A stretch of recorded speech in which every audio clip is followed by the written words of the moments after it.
Një natë e paharrueshme për Elionën. Sonte qyteti dukej sikur ishte mbuluar nga një magji e veçantë. Drita e llambave të ngrohta në dhomë krijonte një atmosferë festive, ndërsa muzika e lehtë mbushte hapësirën me gëzim dhe buzëqeshje. Në qendër të gjithë këtij rrethimi të bukur ishte Eliona, e cila, këtë mbrëmje, dukej më e bukur se kurrë. Fustani i saj elegant dhe buzëqeshja e sinqertë bënin që të gjithë të ndalonin një çast dhe të admiroheshin. Ishte dita e saj e 19-të, një moment i veçantë që shënon kalimin nga adoleshenca drejt moshës së rritur, dhe gjithçka rreth saj fliste për dashuri dhe kujdes. Miqtë dhe familja e kishin përgatitur një festë të vogël, por plot kuptim. Një nga momentet më të bukura ishte dhurata që kishte marrë, një tufë me lule të freskëta, që i kishte ardhur nga një mik i dashur.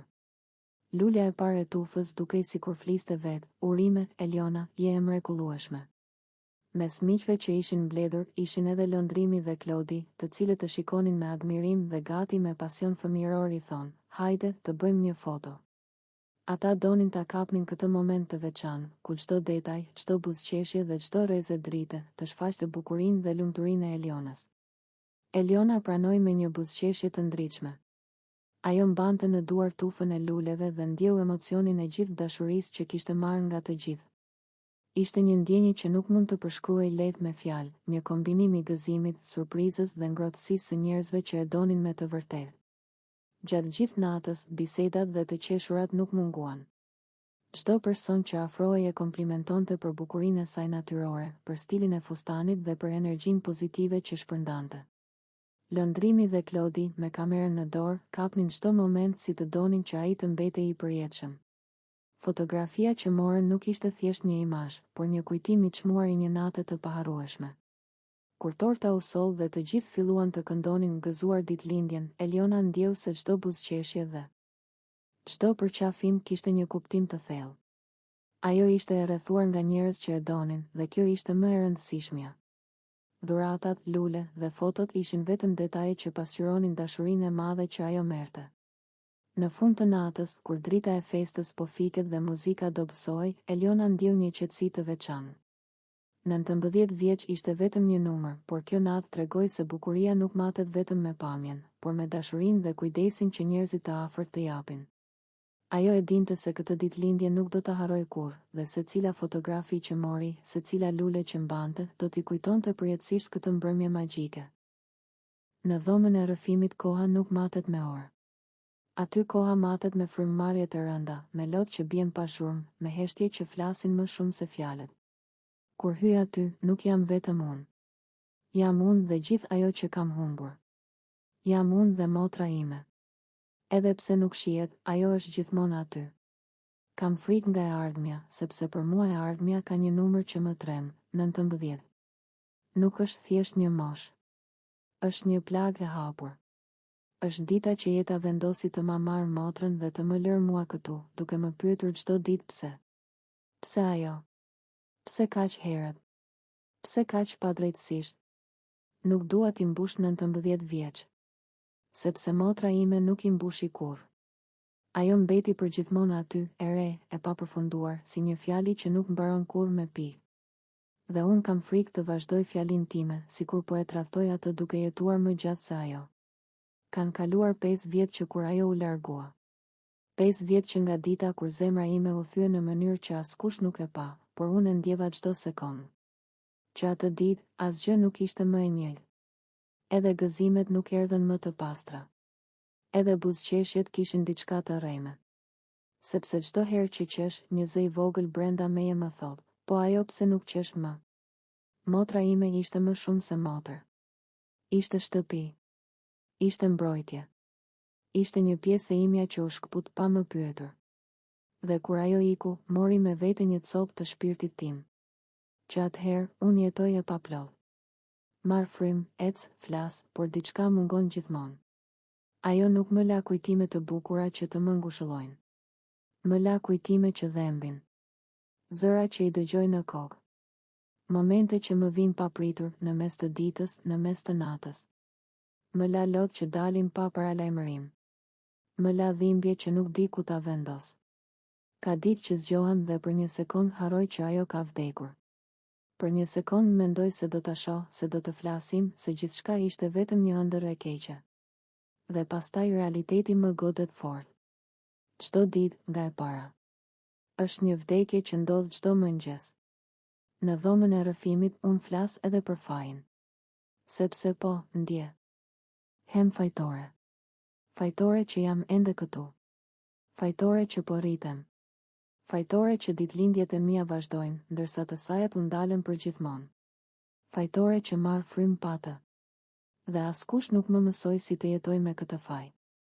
Njerëzit më thonë, duhet të jesh e fortë. Por nuk e din sa e lodhshme është të jesh e fortë çdo ditë. Nuk e din sa e rëndë është bara që mbaj brenda. Nuk e din sa herë jam thyer në heshtje, sa herë kam qarë pa zë që të mos shqetësoj askënd. Frika ime nga mosha 19 nuk është frikë nga vdekja. Është frikë nga dhimbja që mund të hapet sërish. Është frikë se mos historia përsëritet. Është frikë se mos edhe unë bëhem një kujtim për dikë tjetër. Dhe kjo frikë më ndjek si hije. 5 vjet pa motrën time më mësuan se dhimbja nuk ikën.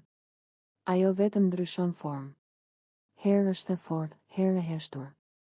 Herë më mbyt, herë më lë të marr frym. Por gjithmonë është aty. Si një shenjë që nuk fshihet. Në dhomën e rrëfimit unë i flas edhe asaj. I them sa më mungon. I them sa shumë kam. Hygerta nuk foli menjëherë. Qëndroj aty në mes të dhomës me shpatullat e varura dhe duart që i dridheshin lehtë, sikur i ftohtit i kishte hyrë brenda kockave, edhe pse dhoma ishte e ngrohtë. Syt i kishte të ngulur në cepin bosh të krevatit, aty ku zakonisht rrinte Arushi. Ai Arushi i vogël, me qime të zbehura nga koha, me një sy pak të qerë dhe një fjongo roz rreth qafës. Nuk ishte thjesht një lodër. Ishte kujtim. Ishte copë zemre. Kur e kuptoj që nuk ishte më aty, diçka brenda saj u këput.